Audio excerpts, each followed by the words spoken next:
This is To The Point, a Rhino experience. Voted one of the top home services marketing and operations podcasts. Cutting through the bullshit and getting to the point. Hey, what's up, To The Point listeners? It's your boy, Chris Yano, host of To The Point Home Services Podcast. And I do not have my co-host, Tall Paul, because he's kind of being a little asshole today and didn't show up to Las Vegas. He's in Louisville.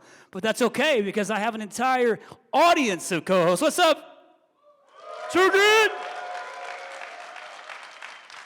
Oh, yeah. So this will be different, interesting, but it's going to be fun nonetheless. I have on the show today my guest, also a customer of Rhino, Mr. Jason Buehler from Buehler Air Conditioning in, well, Jacksonville, Florida. What's up, buddy? Feeling great, man. Loving it. You look good. Thanks. Where's your glasses? I did leave those up in the room. I should have brought them. Hey, did you guys see in that video of Jason's, the dude that was like jacked and had the phenomenal beard? I saw that video. I was like, first off, the beard's amazing. I still can't grow one at 42. But those muscles, son of a bitch. How many push-ups a day you doing? 1,000? Bullshit. No way. Not a chance.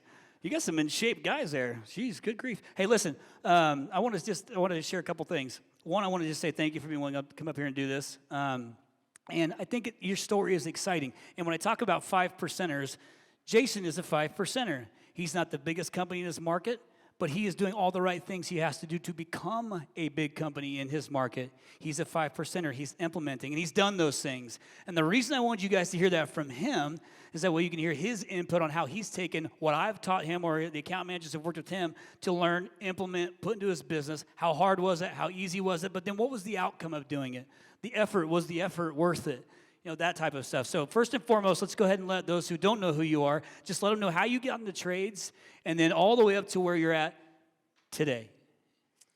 Sure. So I think it's kind of a cool story. Right out of high school, I was just a couple of days out of high school, and I had a really good friend, and his dad owned a heating and air business, and they came to pick me up to go to a horse race, and I jumped in the back seat, and I'll never forget his dad, Lauren.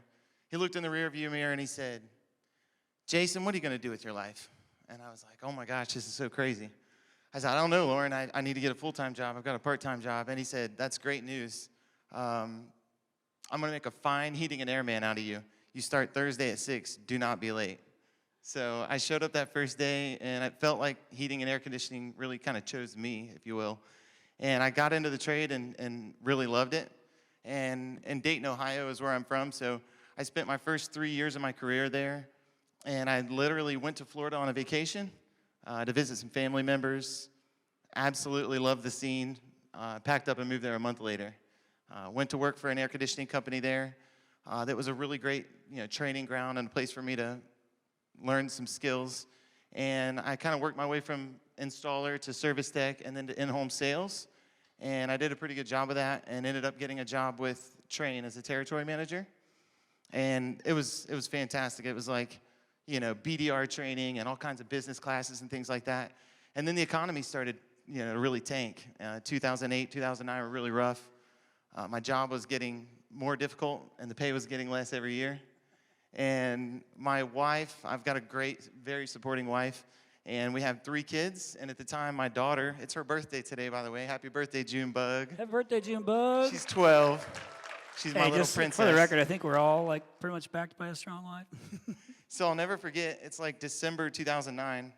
I came home from work one day super frustrated, and, I had like 50 accounts, and not all of them were exactly great at air conditioning, and I frankly just thought I could do a better job than some of these people, and I'd learned so much from them, and I was grateful for that.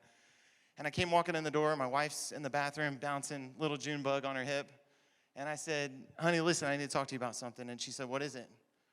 And I said, just hear me out on this. Just hear me out on this.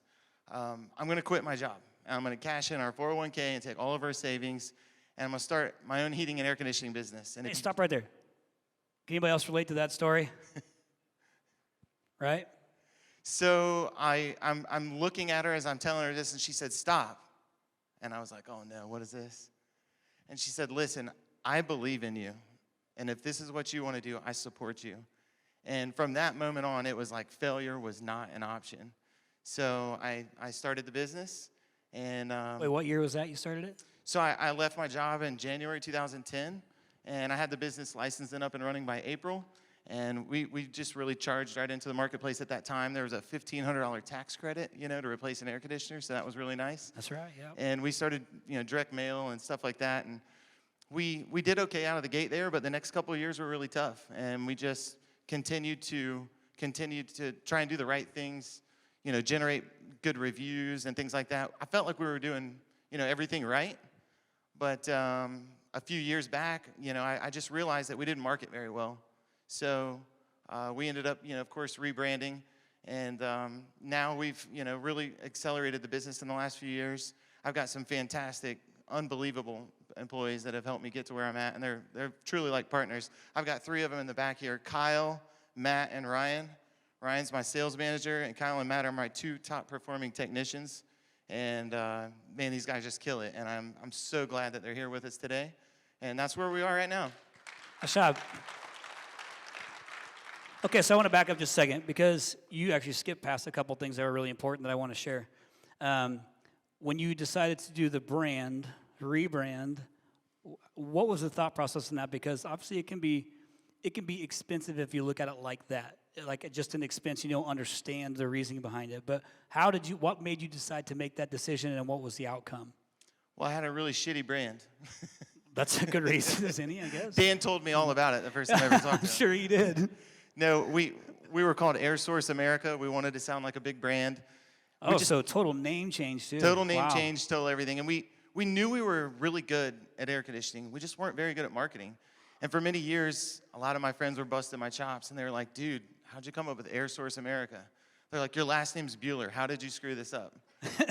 I feel like that's a given. I know. It's the first thing I thought But of. at the time, I didn't want to be last name Heat and Air, so I don't know. So I finally got over myself and decided I was going to look at rebranding. And I'll never forget, I interviewed a couple of companies, and I kept finding these designs that I really liked. And one night I went home, and I showed my wife the Timo's brand. And I said, I just love this brand. I'm obsessed with this brand. I got to do something awesome like this. Like, you can't rebrand twice. You got to hit a grand slam on a rebrand.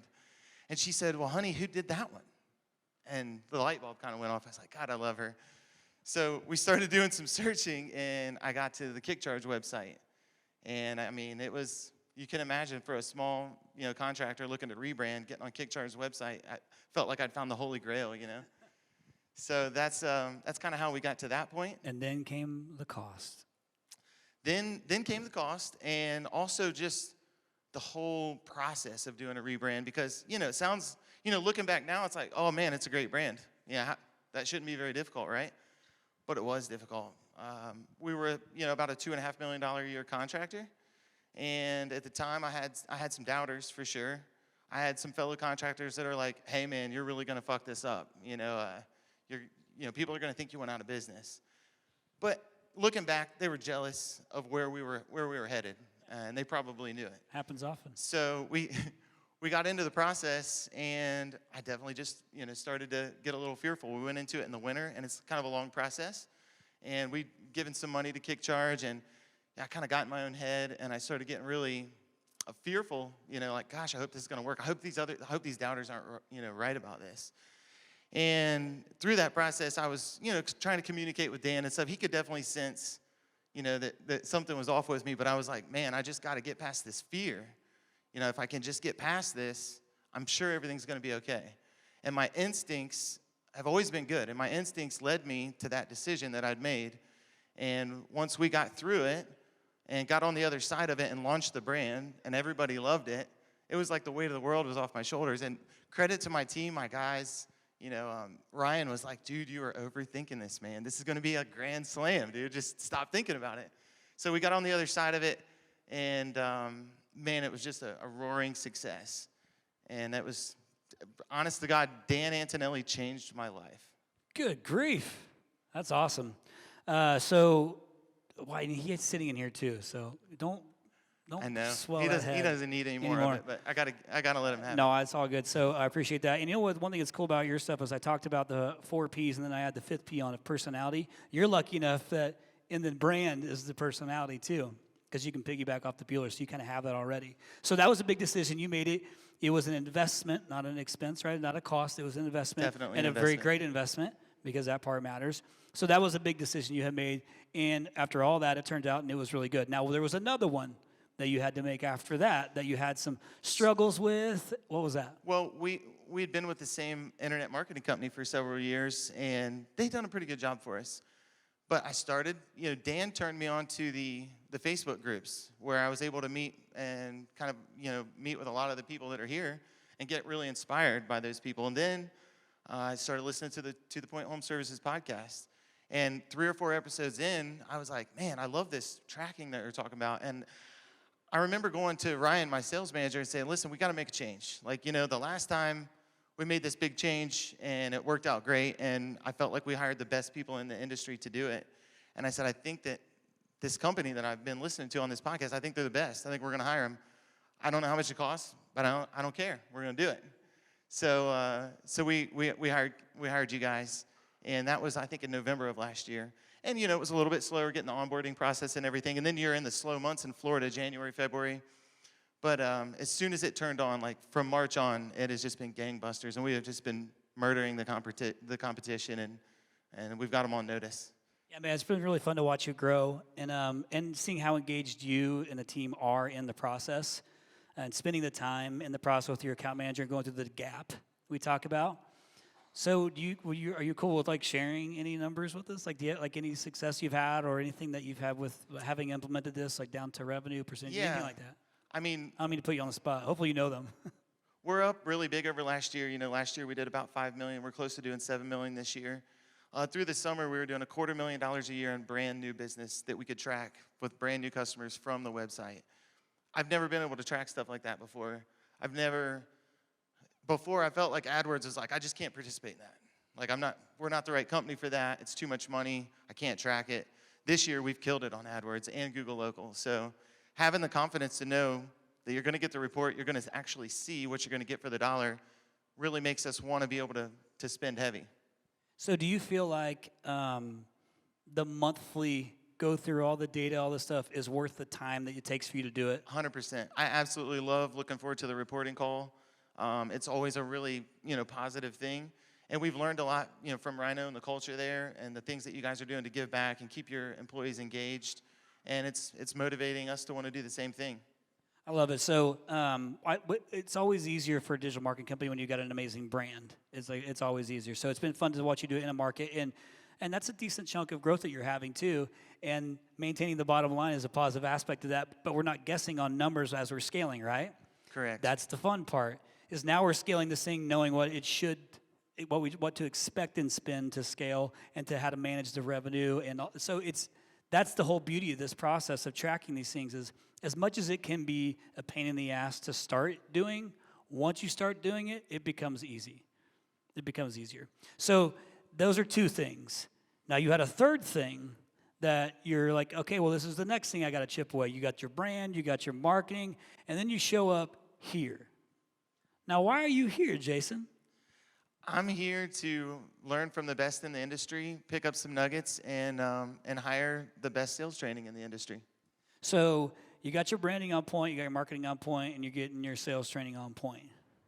I'd say that's a hell of a 3-legged stool, right? Yeah. Yeah, so I'm excited to see what's next for you. What's always interesting to me is seeing the different types and sizes of companies and how they engage with this type of stuff and how they approach decisions like that, and then what do they do with them. And then I love being able to have you share your success story in front of your peers. Like, to me, that is the most rewarding thing to be a part of. So I just get to do it across 800 customers. It's so fun to watch this type of stuff because my heart is to help you grow. Like our motto of our company is we exist to grow your business, period. Do I want to grow? Yes, but not at the expense of you not growing. Because this is as personal as it gets. Like, we are in business. Yes, it's a business, but it's personal, man. Our families are involved. Businesses like mine, my entire family is involved in it. So as long as we have facts to share, there's no trust issue ever. Like, we're always going to be on the up and up with one another. but it's going to, so that way I know that, hey, I can manage our reputation, and I know exactly what we're doing, good or bad, because we don't hit home runs every month, good or bad, but we always know exactly where we stand, and we know how to scale. Absolutely. And at some point in time, you're going to hit 10 million quickly, and we're going to celebrate out on, what's the name of your boat? The Buehler's Day Off. I'm surprised you didn't put a slide in there. Oh, man, I couldn't do it. That boat was pretty badass.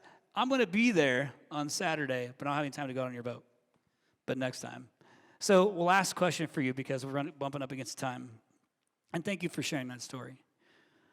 I always love to asking people this question as well, but what's next for Buehler Air? Well, what's next for Buehler Air is we've got a software changeover coming up soon, and we're looking at we've done an acquisition in the past, and we're looking at some future acquisitions as well. There's no major player in our marketplace. I think the biggest company is like $15 million a year, and we've got a wide open market in Jacksonville. So we think we can scale, and we're gonna see if we can get to 20 million. Love it.